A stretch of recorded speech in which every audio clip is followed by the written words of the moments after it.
कि 3-3, 4-4, 5-5 घंटे के पावर कट हमें झेलने पड़ेंगे, ना ही उन्होंने कभी झेले इतने पिछले 10 सालों में। 1 महीने के अंदर इन्होंने दिल्ली की हालत ऐसी कर दी। 28 में ब्लॉक एच जंगपुरा एक्सटेंशन में 3 घंटे 17 मिनट का इमरजेंसी ब्रेकडाउन हुआ। 2 घंटे 26 मिनट का संगम विहार देवली और सफदरजंग एन्क्लेव में 2 घंटे 1 मिनट। यह है 28 में। 29 मार्च में 30 मिनट के कम के जो इमरजेंसी अनशेड्यूल्ड पावर कट वो लगभग 4 के करीब हुए। इसमें भी लंबी लिस्ट है। ओखला, विकासपुरी, पश्चिम विहार, संगम विहार। 31 से 60 मिनट के बीच के अनशेड्यूल्ड पावर कट, 18 ऐसे पावर कट, केवल और केवल एक दिन में 18 ऐसे power cut, unscheduled power cut जो प्लान शटडाउन नहीं है, वो बीआरपीएल बीएसएस राजधानी के एरिया के में हुए। लगभग इसमें कई सारे नजफगढ़, कालकाजी, जनकपुरी, मुझे नहीं लगता दिल्ली का कोई भी हिस्सा इन्होंने छोड़ा है।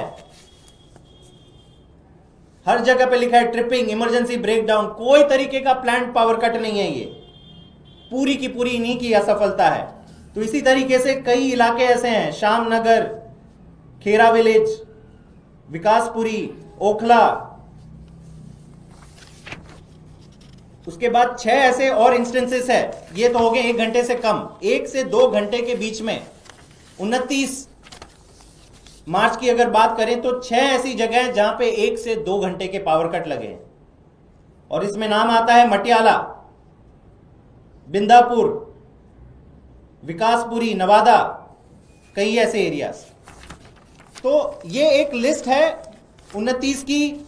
इसी तरह से 30 मार्च की लिस्ट है और इसी तरह से 31 मार्च। आप ये सोचिए कि कैसे ऊर्जा मंत्री है 1 अप्रैल को जनता के सामने आते हैं, प्रेस के सामने आते हैं और इतना झूठ बोलते हैं कि दिल्ली में कहीं भी प्लान्ड शटडाउन के अलावा कुछ नहीं हो रहा। ये हम मेंटेनेंस के लिए जनता को सूचित करते हुए हमने ये प्लान्ड शटडाउन किया है। लेकिन ये आंकड़े बताते हैं कि आप कितने झूठे हो।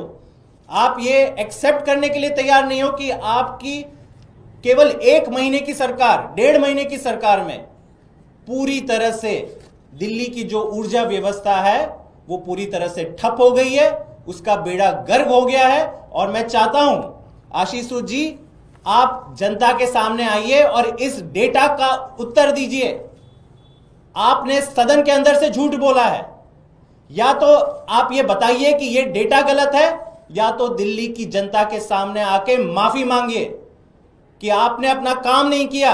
और जनता जब पावर कट से जूझ रही थी, आप आके गलत बयान देते हैं, काम पे फोकस नहीं कर रहे हैं। तो मैं ये समझता हूं कि 1 महीने के अंदर जो दिल्ली की बुरी तरह से दुर्दशा हुई है उसके लिए इनकी इनकॉम्पिटेंट भाजपा की सरकार जिम्मेदार है। और मैं उम्मीद करता हूं कि अब इस डेटा का संज्ञान लेते हुए वो दिल्ली के लोगों के लिए वाकई में कुछ काम करेंगे, उल्टे सीधे बयान नहीं देंगे। सब्सक्राइब कीजिए और बेल आइकन को भी दबा दीजिए ताकि आप हमारे आने वाली वीडियो का नोटिफिकेशन सबसे पहले पा सकें।